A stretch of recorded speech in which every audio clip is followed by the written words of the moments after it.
जोहार और आदाब सभी को। मिस्टर बायो सर में आपका बहुत बहुत स्वागत है। आज एक नए वीडियो के साथ फिर से आपसे मिल रहे हैं। आज का जो टॉपिक है वो टॉपिक है मेंस्ट्रुअल साइकिल, जिसको हम लोग हिंदी में ऋतुस्राव कहते हैं। ये लड़कियों में और जो महिलाएं होती है उनमें ये मंथली होता है। उसको ही हम लोग क्या कहते हैं, हमका मेंस्ट्रुअल साइकिल कहते हैं। मासिक धर्म भी कहा जाता है, मेंस्ट्रुअल साइकिल भी कहते हैं, बहुत सारा नाम है इसका। तो ये कब से स्टार्ट होता है? ये महीना में एक बार होता है। ये कब से स्टार्ट होता है? तो ये स्टार्ट होने वाला जब पहला मेंस्ट्रुएशन होता है उसको क्या कहते हैं हम लोग? उसको बोलते हैं मेनार्ज। क्या कहते हैं? Menarche. The beginning of menstruation cycle. Menstruation cycle को पहला जो होता है उसको बोलते हैं मेनार्ज। ये प्यूबर्टी स्टेज बोलते हैं, प्यूबर्टी स्टेज, जिसमें हार्मोन जो होते हैं बहुत ज़्यादा क्या होते हैं, रिलीज होते हैं। प्लस जो हार्मोन का जो एक्टिवेशन होता है वो उस समय हो जाता है 10 से लेकर 14 साल के में हो जाता है। उसको क्या कहते हैं? पहला मेनार्च बोलते हैं। और प्यूबर्टी स्टेज कब से स्टार्ट होता है? 10 से 14। और ये किस में होता है? गर्ल्स में। और जो भी महिलाएं हैं उसमें देखा जाता है। और ये किससे रिलेटेड है? एक क्वेश्चन मैं आपसे पूछना चाह रहा था कि मेंस्ट्रुएशन साइकिल जो है एक डिजीज है क्या? नहीं, ये रोग नहीं है, ये डिजीज नहीं है, ये बीमारी नहीं है, ये नेचुरल कंडीशन है। इसका होना बहुत जरूरी है क्योंकि एक फीमेल में दो अंडाशय होते हैं, दो ओवरीज होते हैं, जो बहुत ही इंपॉर्टेंट है वहां से ओवम को रिलीज करने में। तो इसी पर हम लोग डिस्कस करने वाले हैं। और एक फीमेल के दो ओवरीज में तकरीबन 1,60,000 प्राइमरी फॉलिकल होते हैं, जो आगे चलकर सारे जितने भी 1,60,000 जो प्राइमरी फॉलिकल है वो आगे चलकर सारे सेकेंडरी साइट नहीं बनाते हैं। इसमें मात्र 450, इस जगह पे थोड़ा फोकस कीजिएगा, दिखाई दे रहा है ना? 450, इस जगह थोड़ा फोकस कीजिए।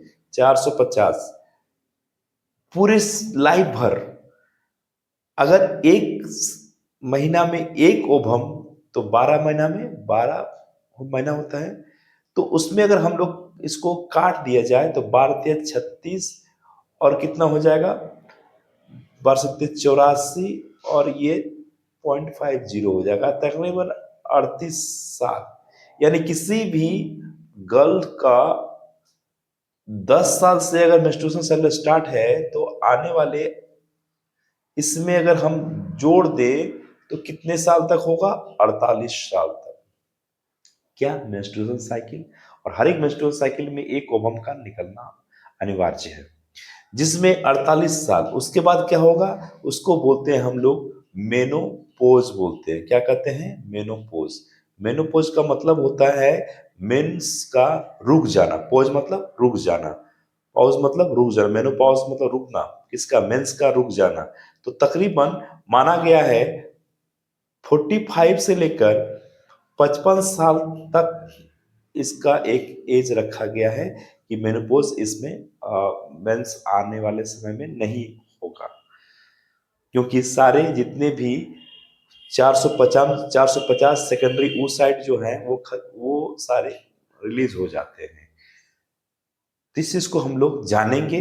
और मेंस्ट्रुअल साइकिल के कितने फेज होते हैं, कितने फेज में बांटा जाता है उसको? उसको 3 फेज में बांटा जाता है। उसका ट्रिक है क्या? बोला हाँ, ट्रिक है ना। उसका ट्रिक है, बोलते हैं हम लोग पेरीमेट्रियम, बीच को बोलते हैं मायोमेट्रियम, और इनर मोस्ट लेयर को बोलते हैं हम लोग इंडोमेट्रियम। तो इंडोमेट्रियम का जो लेयर है, यानी कनेक्टिव टिश्यू होते हैं, तो वो टिश्यू जो है धीरे धीरे धीरे ब्रेकिंग डाउन होने लगता है। रीजंस के पीछे क्या है? क्योंकि इसमें एस्ट्रोजन और प्रोजेस्टेरोन की जो लेवल होती है ना वो घट जाती है। और ये कितने दिन चलता है? अकॉर्डिंग टू एनसीईआरटी बुक ने इसको 28 या 29 दिन का ही रखा गया है। इनके में 28 या 29 दिन को एक एवरेज माना गया है पूरे मेंस्ट्रुअल साइकिल को। तो उसमें 1 से लेकर 4 दिन को हम लोग क्या करते हैं, आपका मेंस्ट्रुअल फेज बोलते हैं, इसमें ब्लीडिंग फेज बोलते हैं। क्यों? क्योंकि इसमें जो एस्ट्रोजन और प्रोजेस्टेरोन हार्मोन की जो है वो आपका क्या हो जाएगा, वो घट जाता है, उसका जो लेवल है घट जाएगा, क्योंकि कॉर्पस लुटियम से ही सिक्रीट होता है एस्ट्रोजन प्रोजेस्टेरोन। तो उस कॉर्पस लुटियम ही नहीं रहेगा तो क्या होगा, वो धीरे धीरे एस्ट्रोजन प्रोजेस्टेरोन क्या हो जाएगा, घट जाएंगे। जब एस्ट्रोजन प्रोजेस्टेरोन घटेंगे तो फिर क्या होगा, जो जिसको क्या बोलते हैं, यूट्रस को में जितने भी ब्लड वेसल्स हैं, कनेक्टिव टिश्यू है, सारा क्या हो जाएगा, टूट जाएगा, डिसरप्टिव हो जाएगा।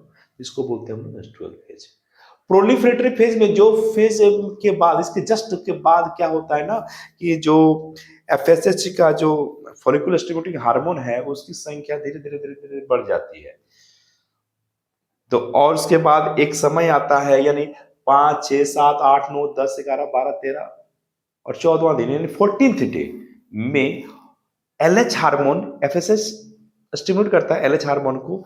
तो एलएच क्या करेगा, ओवुलेशन करता है, ओवम का पूरी तरह से परिपक्व करता है। कौन सा दिन में, 14th 14वां दिन में एलएच, यानी इस समय क्या है, एफएसएस किसको बोलेगा, एलएच को।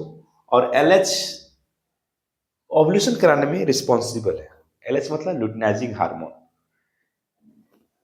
ध्यान देंगे 5 से लेकर 18 किसका है, ये मेंस्ट्रुअल साइकिल का जो फेज है। पहला फेज मेंस्ट्रुअल फेज 1 से 4 दिन का, प्रोलिफेरेटरी फेज 5 से 18 दिन, 5 से 18वां दिन मतलब कितना दिन हो गया, 14 दिन हो गया इसको जीने में। तो 4 और 14 कितना, 18। और सेक्रेटरी फेज, इस फेज में जो है प्रोजेस्टेरोन और एस्ट्रोजन का लेवल जो होता है बढ़ा हुआ रहता है। इस फेज में बढ़ा हुआ रहता है, इस फेज में 19 से लेकर 28वां दिन में। और इसके बाद फिर से साइकिल जो स्टार्ट हो जाता है वो क्या है, मेंस्ट्रुअल साइकिल। यानी जब तक ओवम को ओवरी से रिलीज होना, ओवम का ओवरी से रिलीज होने का ये 3 जो फेज है, अगर नहीं हुआ, ओवम को स्पर्म नहीं मिला, फर्टिलाइज नहीं हुआ, तो क्या होगा, उसको फिर एक समय के बाद उसको बाहर आना होता है। इसमें तकरीबन 100 ml ब्लड ब्लीडिंग होती है, बहुत ज्यादा।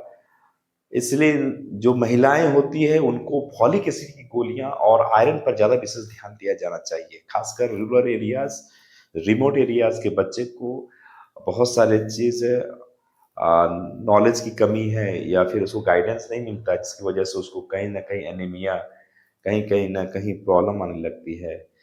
तो ये बहुत बड़ा दिक्कत हो जाता है। तो इसमें ज्यादा खान पान पर भी इम्पोर्टेंट है। ये पूरी मेंस्ट्रुअल साइकिल को जो है ना, 4 हार्मोन बहुत रिस्पॉन्सिबल है, बहुत ही इंपॉर्टेंट है, जिसमें FSH, LH, estrogen and progesterone. Estrogen और प्रोजेस्टेरोन जो बनता है वो कॉर्पस लुटियम से ही सिक्रीट होता है। और रही बात एलएच और एफएसएच, ये जो है सीधा एंटीरियर पिट्यूटरी ग्लैंड से ही सिक्रीट होता है, जो कंट्रोल करता है gonadotropin releasing hormone, GnRH.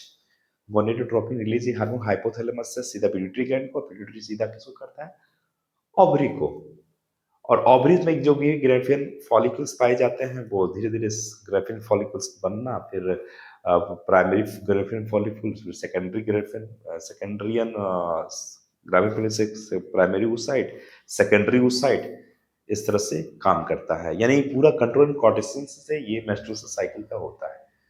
Menstrual cycle जो है एक नेचुरल कंडीशन है, इसका होना बहुत जरूरी है। अगर किसी तरह से नहीं हो रहा है तो ये कहीं ना कहीं हार्मोनल इम्बैलेंस है। तो हार्मोन इम्बैलेंस का हो जाने के बाद भी ऐसा होता है कि घटना और बढ़ना हो जाता है।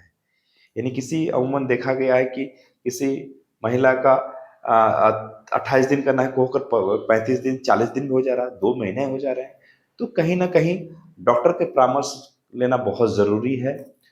डॉक्टर से कंसल्ट करना भी जरूरी है, गायनोकोलॉजिस्ट हैं तो उनसे भी आप परामर्श ले सकते हैं।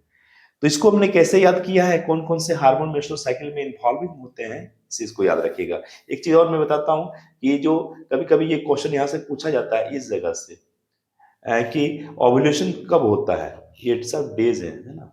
ओव्यूलेशन ओव्यूलेशन कब होता है, ओव्यू ओव्यूलेशन ओव्यूलेशन जो है, ओव्यूलेशन जो है वो 14th डे में किसका, मेंस्ट्रुअल साइकिल का 14th डे में ओव्यूलेशन होता है। इस पर हाई पीक हो जाता है एलएच हार्मोन का। इसमें से कौन कौन सा हार्मोन रिस्पॉन्सिबल है, ये 4 हार्मोन मैंने लिखा हुआ है, एफएसएच, एलएच, प्रोजेस्टेरोन और एस्ट्रोजन। कैसे याद कीजिएगा, फल लियो परसो, फल लियो परसो, फल से फॉलिकुलर स्टिमुलेटिंग हार्मोन, लियो से ल्यूटिनाइजिंग हार्मोन, परसों, परसों का मैं 2 चीज है, प्रोजेस्टेरोन और एस्ट्रोजन। इसको थोड़ा सा याद रखिएगा, बहुत इंपॉर्टेंट है एग्जाम के व्यू से भी और नॉलेज के व्यू से भी बहुत इंपॉर्टेंट है।